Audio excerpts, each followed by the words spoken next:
안녕하세요. 정치와 보험입니다. 최근 정부가 유류세 인하 조치를 2025년 4월 30일까지 연장한다고 발표했습니다. 계속 오르는 기름값 부담이 조금 줄어들까요? 그런데 한편으로는 정부 재정 부담이 커질 것이라는 우려도 나옵니다. 그래서 오늘 영상에서는 유류세 인하 연장의 구체적인 내용, 장점과 단점, 그리고 정부가 나아가야 할 정책 방향 이 세 가지를 짚어보겠습니다. 끝까지 시청해주세요.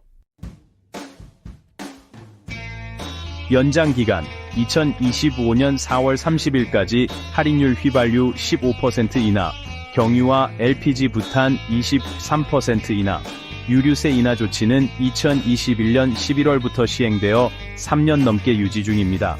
정부는 고유가로 인한 국민 부담 완화를 이유로 이 조치를 연장했습니다. 하지만 세수 부족 우려도 커지고 있습니다. 과연 이 정책, 우리 경제에 득일까요? 실일까요? 기름값 부담 완화가 소비자 물가 안정에 도움이 될 수 있습니다. 유류세가 낮아지면 주유비가 줄어들고 이는 물가 상승을 억제하는 효과를 냅니다. 또 물류와 운송업 부담이 감소하면 기업 비용 절감 효과도 기대할 수 있습니다. 트럭, 택배, 운송업체들은 유가 상승에 가장 큰 영향을 받습니다. 유류세 인하로 물류 비용이 낮아지면 기업들도 혜택을 볼 수 있습니다. 그리고 소비 활성화도 기대할 수 있습니다. 기름값이 안정되면 서민 가계 부담이 줄어들고 다른 소비 지출이 늘어날 가능성이 있습니다. 이렇듯 유류세 인하는 단기적으로 경제에 긍정적인 영향을 줄 수 있습니다. 하지만 마냥 좋은 것만은 아닙니다. 정부 세수 감소로 인해 재정 악화가 우려됩니다. 유류세는 교통, 에너지, 환경세의 핵심 재원인데요.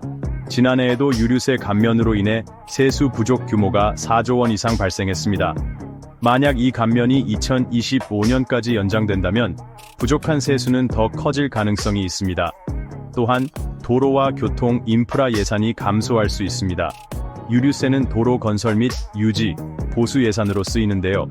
장기적으로 보면 도로와 대중교통 인프라 투자에 악영향을 줄 수 있습니다. 그리고 친환경 에너지 전환이 지연될 수도 있습니다. 전기차와 수소차 보급이 빨라지려면 화석연료 사용을 줄여야 합니다. 하지만 유류세 인하로 휘발유와 경유 가격이 낮아지면 친환경차 전환이 늦어질 가능성이 있습니다. 이처럼 유류세 인하는 장기적인 관점에서 고민할 필요가 있습니다. 그렇다면 정부는 어떻게 해야 할까요? 유류세 정상화 로드맵이 필요합니다. 갑작스러운 인상은 부담이 크기 때문에 단계적으로 정상화해야 합니다. 시장 상황에 따라 탄력적으로 조정하는 유류세 정책이 필요합니다. 또한 친환경차 전환 정책을 병행해야 합니다. 유류세 인하 연장과 함께 전기차와 수소차 보급을 확대해야 합니다. 장기적으로는 친환경 에너지 중심의 교통, 인프라 구축이 필요합니다. 그리고 세수 보전 대책을 마련해야 합니다. 유류세 감면으로 부족해진 세수를 메울 수 있는 대안을 고민해야 합니다. 예를 들면 탄소세 도입이나 다른 세목 조정을 고려할 수 있습니다. 지금처럼 단순히 유류세를 계속 낮추는 방식만 유지하면 재정 악화와 친환경 전환 지연이라는 부작용이 커질 가능성이 높습니다. 오늘 영상에서는 유류세 인하 연장의 장단점과 정부의 정책 방향을 살펴봤습니다. 여러분은 어떻게 생각하시나요? 유류세 인하 계속 유지하는 것이 맞을까요? 아니면 점진적으로 정상화해야 할까요? 여러분의 의견을 댓글로 남겨주세요. 그리고 구독과 좋아요, 알림 설정도 꼭 부탁드립니다. 그럼 다음 영상에서 또 뵙겠습니다. 감사합니다.